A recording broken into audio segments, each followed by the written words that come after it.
Hello and welcome to my new show. This one is a bit of a pondering video where I'll think about one particular topic and give my views, my opinions on this particular topic, and I invite everybody watching this to make comment, maybe make a video response, who knows. It's just that I thought, well, I've got a month now before doing any work, and to keep myself from going insane. It's only been a day, I'm already there. To be honest, I thought we're social creatures, so maybe it's a good idea to use this time of sort of self-isolation, social distancing, etc, etc. You call it what you like. Basically, I thought if I'm going to be sitting around my apartment, I'm going to utilise the time. So what will I do? I've been reading a lot of philosophy books recently, and that's made me think quite deeply about a lot of topics. Then when I'm not reading, I may be watching movies. I've tended to go back to movies with a certain comfort factor. Like a movie for me, I think, always makes me feel warm inside and happy and peaceful is Happy Gilmore. I also watched Pinocchio, but that's another story, probably another video or two to come on that one. But yeah, what I thought I would do is make kind of more long form rambling videos just talking about things that are changing because of this pandemic. So for the next month, once in a while, I might make a video where I bring up a topic and then I'll give my thoughts on that topic. And like I said, it would be awesome if people maybe comment on this video on YouTube or on Facebook. I'm not going to be sharing this to the public at the moment. My thought is that I think that very, very quickly in the comment, I don't know. It's damning for me to say that I'm scared of people's horrible comments. You know, those trolls on the internet. I can't stand it all. And it doesn't matter what you say, someone's going to either disagree with you and then make a long rant. Often people don't really think about other people being human beings. It's just like, it's a forum for a bit of bashing. We love a bit of bashing, don't we? We like to just go and splurge out all our venom. I think I realised that when I made a comment about AOC in winning the election in New York, and immediately I got, like, I don't know, half a dozen people. Well, you don't even live in America, you know. No, I don't. Thank God. I don't want to,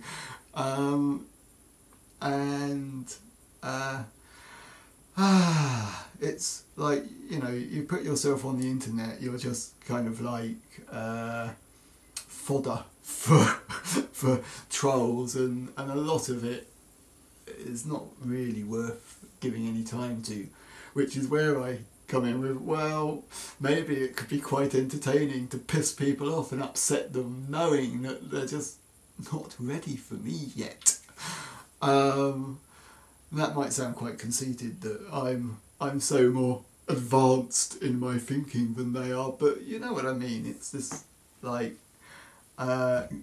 immediate reaction. People don't even watch a whole video before they'll make their stupid comments. But you can also get the other side of the coin, where people make really interesting observations and give you an opinion that you hadn't thought about, which is why it's worth doing, and why I shouldn't really care what people have to say, or not be offended by anything that anybody has to say. Everybody's got a right to their own opinion. It's just some opinions are bloody stupid.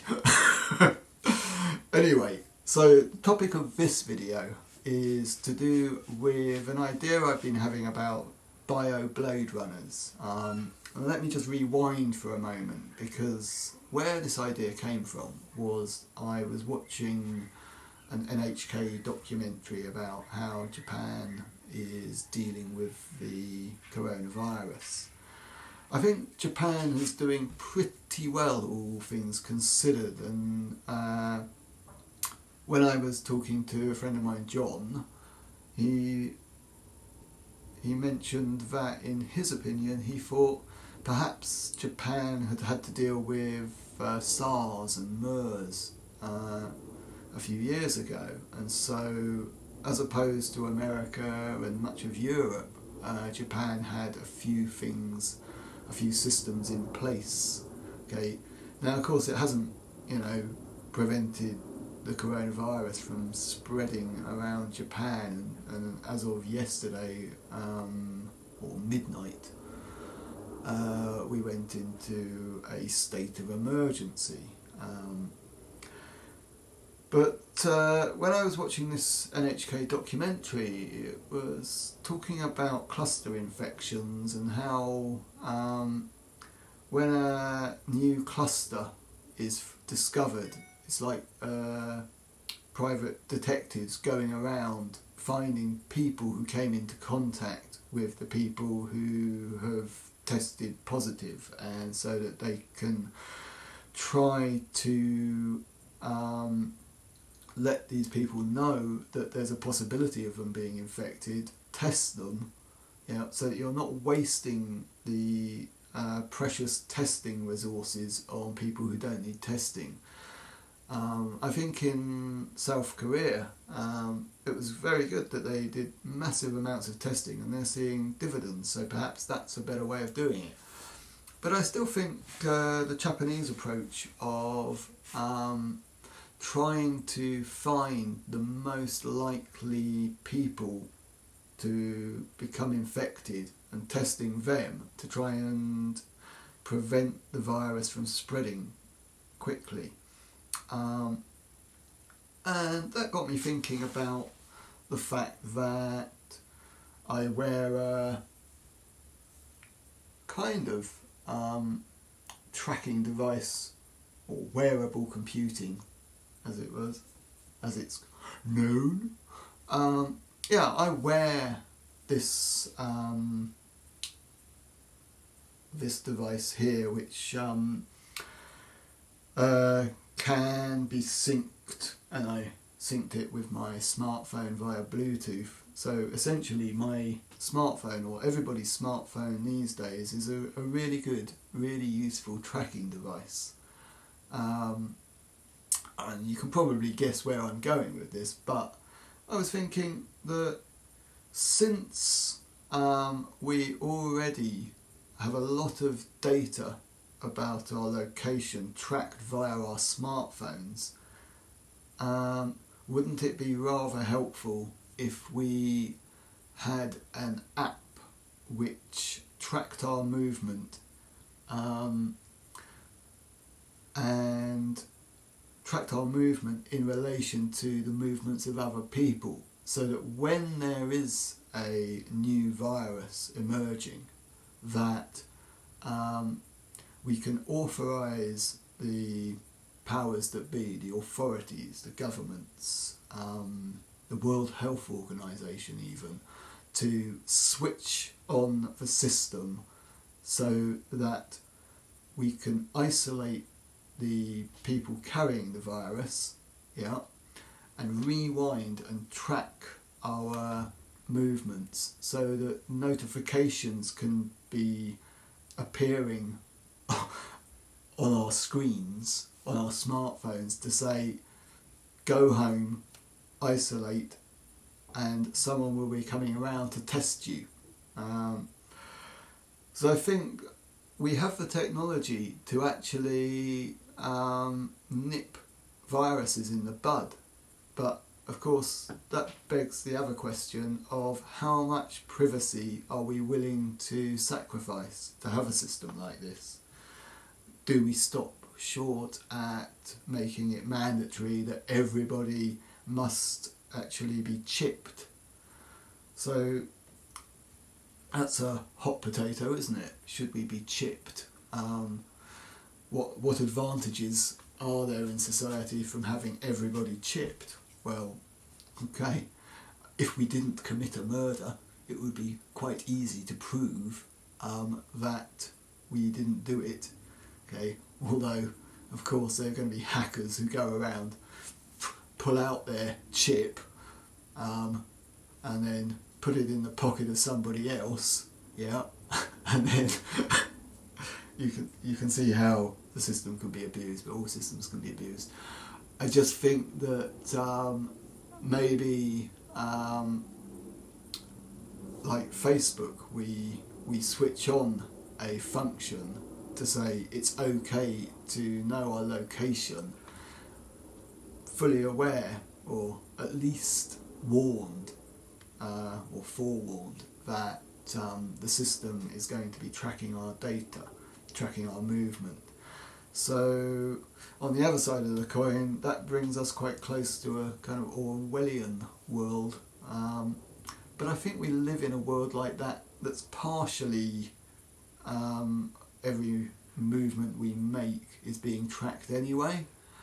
And I, for one, I think if there was an organisation like the World Health Organization responsible for keeping our data secure, or as secure as it possibly could be, and saying, okay, we don't do anything with this data, but at the first sign of a new virus emerging on the horizon, they press the button, and essentially the person who's tested positive with some new virus, they take their data, just that one person, yeah, and they rewind and they see if they've come into contact with other people, and if those people have been infected, we could nip a virus in the bud.